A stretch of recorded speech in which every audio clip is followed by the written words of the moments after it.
Evaluate evaluate 2 sin square 30 sec 30 plus 10 square 60, इसकी value निकाली है। तो sin 30 की वैल्यू होती है sin 30 1/2 होता है, और sec 30 इसको हम 1/cos के टर्म्स में लिख सकते हैं, cos 60, क्योंकि cos जो होता है इसका रेसिप्रोकल होता है sec का। तो cos 60 होता है 1/2, तो ये 2 हो जाएगा। और tan 60 की वैल्यू √3 होती है। इन सभी वैल्यूज को सब्स्टिट्यूट करेंगे इस एक्सप्रेशन में। 2 into 1/2 whole square into sec 30 into sec 60 into 2 plus √3 whole square, तो ये हो जाएगा 1 प्लस 3। तो इस एक्सप्रेशन की वैल्यू होगी 4। Evaluate 2 sin square 60 minus tan square 30 upon sec square 45। तो sin 60 की वैल्यू √3/2 होती है, tan 30 की वैल्यू 1/√3 होती है, और sec 45 की वैल्यू 1/cos 45, तो ये √2 हो जाएगा। तो 2 into √3 upon 2 whole square minus 1/√3 whole square upon sec 45 √2 का होल स्क्वायर, तो ये हो जाएगा 2 अपॉन 4 इंटू 3 माइनस 1/3 अपॉन 2, तो 3/2 माइनस 1/3 अपॉन 2, तो ये 12, 9 माइनस 2 7, तो इसका आंसर 7/12 आएगा। If sin theta minus cos theta equal to 0, find the value of sin 4 theta plus cos 4 theta। तो यहाँ पे s minus c equal to 0 दे रखा है, इसको s बोल देते हैं, इसको c बोल देते हैं। तो स्क्वायरिंग बोथ साइड्स,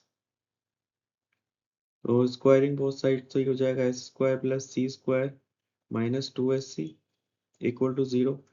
अब एक आइडेंटिटी होती है साइन और कॉस में, s square plus c square equal to 1 होता है। ये आइडेंटिटी होती है sine square theta plus cos square theta 1 होता है, तो ये 1 हो जाएगा।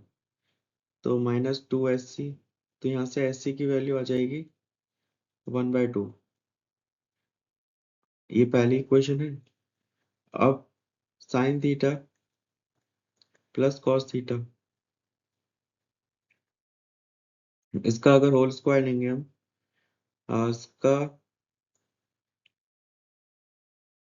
इसका होल स्क्वायर करेंगे तो ये आएगा sine square theta plus cos theta और plus 2 sine theta cos theta, तो ये तो 1 हो जाएगा, प्लस एस सी की वैल्यू निकाली थी अभी, ये भी 1 हो जाएगा, तो ये 2 हो जाएगा।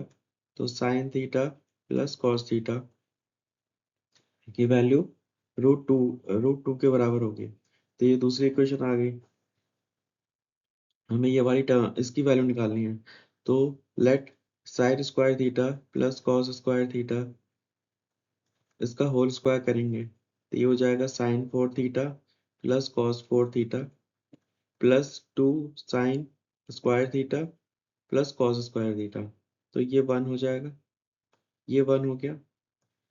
और ये निकालना है, ये निकालना है, और ये अभी निकाला था एस सी स्क्वायर, तो ये हो जाएगा 1 equal to sine 4 theta plus cos 4 theta plus 2 into s c का होल स्क्वायर, ये एस सी है, यहाँ पे 1/2 का होल स्क्वायर, तो 1 इक्वल टू, इसको z बोल देते हैं जो निकालना है, इसको z बोल देते हैं, तो ये z हो जाएगा प्लस 1/2।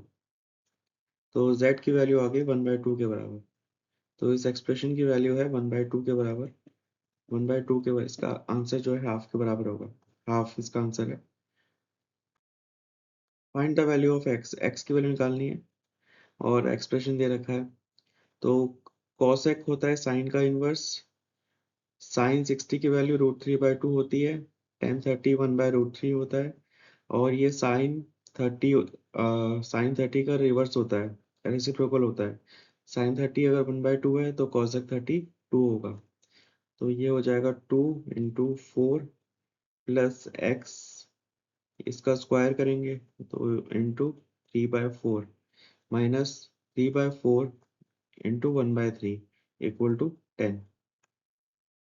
तो 8 प्लस 3x/4 माइनस 1/4, ये प्लस में हो जाएगा तो ये हो जाएगा 2 plus 1/4 equal to 3x/4। 9/4 9/3 x equal to 3। तो x की वैल्यू 3 के बराबर होगी, x इक्वल टू 3।